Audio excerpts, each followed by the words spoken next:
Assalamualaikum warahmatullahi wabarakatuh. Salam sejahtera untuk kita semua. Apa kabar hari ini? Semoga kita semua selalu diberikan kesehatan dan juga perlindungan oleh Allah Subhanahu wa taala. Pada kesempatan kali ini, izinkanlah saya dan juga teman-teman untuk mempresentasikan hasil diskusi kami mengenai teknologi pengendalian pencemaran laut dengan tema pencemaran laut akibat aktivitas ekonomi masyarakat. Selanjutnya, pepatah mengatakan, tak kenal maka tak sayang. Maka dari itu, perkenalkanlah kami dari Universitas Pembangunan Nasional Veteran Jawa Timur, Fakultas Teknik, Prodi Teknik Lingkungan, Angkatan 2018. Anggota yang pertama ada Nurul Fatiri Salma, NPM 03, Nova Arianti, NPM 04, Umi Hafilda, NPM 10, Kusnul Khotimah, NPM 11, Arditya Fauzan, NPM 36, dan terakhir ada Nanda Henik Pratiwi, NPM 23. Baik, untuk mempersingkat waktu, materi pertama ada pendahuluan yang akan dijelaskan oleh rekan saya. Waktu dan tempat dipersilahkan. Latar belakang kami mengambil topik pencemaran laut akibat aktivitas ekonomi masyarakat karena sebagian masyarakat Indonesia tinggal di wilayah pesisir. Masyarakat memanfaatkan sumber daya di daerah laut dan pesisir untuk memenuhi kebutuhan sehari-hari termasuk mencari nafkah. Tetapi peningkatan aktivitas di daerah pesisir dan laut tidak sebanding lurus dengan kesadaran dan pemahaman masyarakat yang dapat menimbulkan pencemaran, mengganggu keseimbangan dan kelestarian laut dan pesisir. Dalam penyusunan makalah ini, terdapat beberapa rumusan masalah yang sudah dirangkum, yaitu sebagai berikut.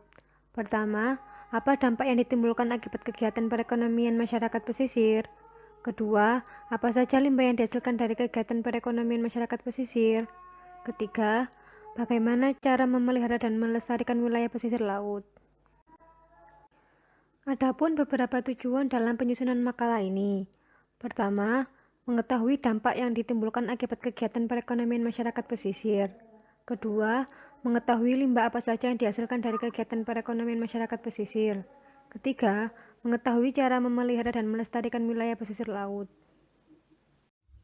Selanjutnya, ada pembahasan yang akan dipaparkan oleh rekan saya. Waktu dan tempat dipersilahkan. Kegiatan masyarakat pesisir yang dapat menimbulkan ancaman kerusakan lingkungan terjadi di wilayah pesisir kelurahan Kuta. Aktivitas ekonomi masyarakat seperti aktivitas hotel, restoran, pemukiman, perdagangan jasa, dan aktivitas nelayan di kelurahan Kuta memberi dampak negatif pada daerah pesisir dan laut Kabupaten Badung. Aktivitas tersebut selalu menghasilkan limbah cair domestik dan limbah padat berupa sampah. Rincian keluaran limbah cair dan sampah dapat dilihat pada tabel berikut. Hotel dan restoran menghasilkan limbah cair sebanyak 1.248 sampai dengan 2.320 meter kubik per hari dan jumlah sampah sebesar 289 sampai dengan 1.743 kg per hari. Aktivitas pemukiman menghasilkan limbah cair sebanyak 848 sampai dengan 1.424 meter kubik per hari dan jumlah sampah sebanyak 148 sampai 455 kg per hari. Kegiatan perdagangan dan jasa menghasilkan limbah cair sebanyak 760 sampai dengan 1.600 meter kubik per hari dan jumlah sampah sebanyak 135 sampai dengan 390 kg per hari. Untuk aktivitas industri menghasilkan limbah cair sebanyak 480 sampai dengan 960 meter kubik per hari dan jumlah sampah sebanyak 96 sampai dengan 155 kg per hari. Sedangkan aktivitas nelayan menghasilkan limbah cair sebanyak 76 sampai dengan 144 meter kubik per hari dan jumlah sampah sebanyak 6 sampai dengan 15 kg per hari. Dilakukan analisa air laut di lokasi Pantai Kuta pada musim hujan pada bulan Februari 2006. Sampel yang diambil pada 3 lokasi pengambilan dengan kode PK1, PK2, dan PK3. Hasil yang didapat dari analisa pada air laut Pantai Kuta adalah sebagai berikut.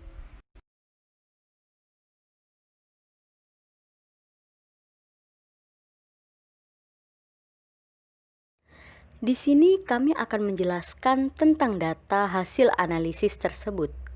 Pada tabel hasil analisis terdapat 3 jenis parameter dan di dalam 3 jenis parameter tersebut terdapat parameter-parameter lain yang digunakan sebagai tumpuan. Jenis parameter yang pertama adalah parameter fisika yang di dalamnya terdapat parameter suhu, warna, bau, padatan tersuspensi, kekeruhan, dan sampah. Untuk jenis parameter yang kedua adalah parameter kimia dengan parameter pH, salinitas, DO, BOD, COD, amonia, nitrit, nitrat, fosfat, senyawa fenol, minyak lemak, kadmium, raksa, tembaga, timbal, dan besi. Kemudian untuk jenis parameter yang ketiga adalah parameter jenis biologi dengan parameter coliform dan E. coli. Sedikit kami jelaskan, data tersebut terlihat bahwa pada jenis parameter fisika, pada suhu dengan satuan derajat Celcius, dalam lokasi pengambilan dengan kode PK1 mendapat hasil suhu sebesar 29,9 derajat Celcius. Pada PK2 sebesar 30,5 derajat Celcius dan PK3 sebesar 30,5 derajat Celcius. Baku mutu yang digunakan dalam tumpuan analisa adalah Keputusan Menteri Lingkungan Hidup Nomor 51 Tahun 2004, di mana suhu tersebut alami. Pada jenis parameter kimia, pada parameter pH, dalam lokasi pengambilan dengan kode PK1 mendapat hasil pH sebesar 7,59, pada PK2 sebesar 7,78, dan pada PK3 sebesar 7,67. Pada baku mutu air laut, kadar maksimalnya 7 hingga 8,5, sehingga masih aman. Dan pada jenis parameter biologi, pada parameter coliform dengan satuan mpn per 100 mili, lokasi pengambilan dengan kode PK1 sebesar 11.000, pada PK2 4.600, dan pada PK3 sebesar 2.400. Dalam baku mutu air laut tersebut, kadar maksimalnya adalah 1000 mpn per 100 mili, sehingga tidak memenuhi. Dari data tersebut, maka indeks pencemaran di Pantai Kuta tergolong tercemar sedang dengan data sebagai berikut. Pada lokasi Pantai Kuta dengan kode PK1 didapat tingkat pencemaran air laut sebesar 6,77 dengan tumpuan indeks pencemaran yakni 5 kurang dari IP 6,77, IP 6,77 kurang dari sama dengan 10. Artinya tingkat pencemaran air laut pada PK1 tercemar sedang. Pada lokasi Pantai Kuta dengan kode PK2 didapat tingkat pencemaran air laut sebesar 6,56 dengan tumpuan indeks pencemaran yakni 5 kurang dari IP 6,56, IP 6,56 kurang dari sama dengan 10. Artinya tingkat pencemaran air laut pada PK2 tercemar sedang. Kemudian, pada lokasi Pantai Kuta dengan kode PK3 didapat tingkat pencemaran air laut sebesar 6,46 dengan tumpuan indeks pencemaran yakni 5 kurang dari IP 6,46, IP 6,46 kurang dari sama dengan 10. Artinya tingkat pencemaran air laut pada PK3 tercemar sedang. Dampak perubahan ekosistem pesisir yang diakibatkan oleh kegiatan masyarakat juga terjadi pada Pantai Kuaru, Desa Poncosari, Kecamatan Serandakan, Kabupaten Bantul. Untuk memenuhi kebutuhan ekonomi, masyarakat sekitar pesisir tak jarang melakukan alih fungsi lahan menjadi tambak udang. Kegiatan masyarakat Pantai Kuaru yang buruk tersebut akhirnya membawa nilai keindahan dari Pantai Kuaru menjadi hilang. Hilangnya keindahan Pantai Kuaru berdampak pada hilangnya mata pencaharian masyarakat, terutama yang memiliki jasa dan usaha yang menunjang kegiatan pariwisata karena menurunnya jumlah wisatawan. Di sisi lain, rusaknya ekosistem pantai dapat menimbulkan ancaman abrasi di Pantai Kuaru serta rusaknya biota laut yang ada di dalamnya.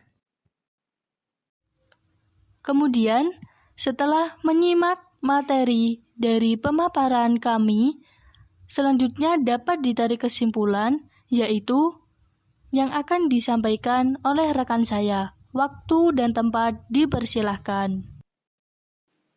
Kesimpulan yang dapat diambil dari pembahasan tersebut adalah yang pertama, telah dilakukan penelitian terhadap kualitas air laut di 3 titik pantai Kuta. Parameter yang dianalisis ada 24 parameter, yang diantaranya adalah parameter fisika, kimia, dan mikrobiologi. Dari 24 parameter tersebut, terdapat 10 parameter yang melampaui ambang batas baku mutu air laut untuk wisata bahari, sesuai Keputusan Menteri Lingkungan Hidup Nomor 51 Tahun 2004, sehingga Pantai Kuta termasuk tercemar sedang. Kemudian yang kedua, Pantai Kuaru di Kabupaten Bantul, Daerah Istimewa Yogyakarta, memiliki potensi alam berupa pohon cemara udang yang menjadi daya tarik minat wisatawan untuk berkunjung. Namun, karena faktor ekonomi dan sosial, masyarakat setempat memiliki perilaku yang buruk terhadap lingkungan, yang berakibat pada rusaknya kondisi lingkungan di pesisir Pantai Kuaru. Sekian presentasi dari kami. Terima kasih sudah menonton video ini. Bila ada salah kata ataupun salah ucap, kami mohon maaf yang sebesar-besarnya. Semoga apa yang kami sampaikan dapat bermanfaat bagi penonton semuanya. Akhirul kata, wassalamualaikum warahmatullahi wabarakatuh. Tetap jaga kesehatan. Jangan lupa pakai masker.